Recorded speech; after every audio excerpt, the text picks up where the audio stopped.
Okay, so we're going to start looking at key features of a polynomial. I'm going to start you out with a graph.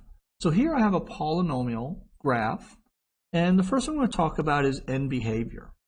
So in Algebra 2, you would have learned that the end behavior of this graph, you're going to write it in arrow notation. You're going to say as x approaches negative infinity. So as my x is going this way to negative infinity, my y is going to approach, as I'm going down forever in this case, would be negative infinity.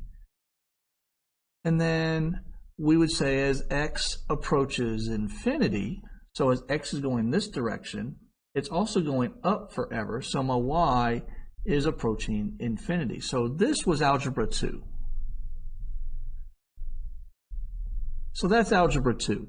We're not going to write end behavior in pre-calculus this way. I'm going to introduce you to a thing called limit notation. But we're going to take these same ideas right here. As x is approaching negative infinity, my y is going to approach negative infinity. But we're going to rewrite it a different way. We're actually going to say as the limit, this is a limit, and now we're going to write this part. As x approaches negative infinity of some function f of x, because this is a graph of f, equals, well, if x approaches negative infinity, this is going to be my y value. It's going to approach negative infinity. So these two right here are the same thing. This is how we're going to write it in pre-calculus. This is how you wrote it in Algebra 2. So we would rewrite the bottom one here as the limit as x approaches infinity of f of x is going to equal my y value, which is infinity. Now, I'm not going to teach you what limits actually are.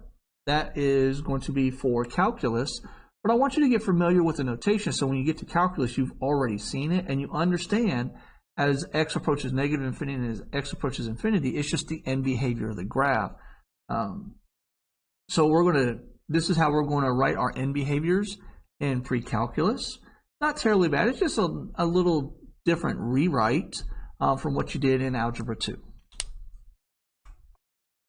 Hi, I'm Mr. Buzzard, and these videos are supplemental instruction for my students. If you found the video enjoyable, make sure you click the like button and click subscribe, as well as the bell for notifications to receive future videos on high school mathematics.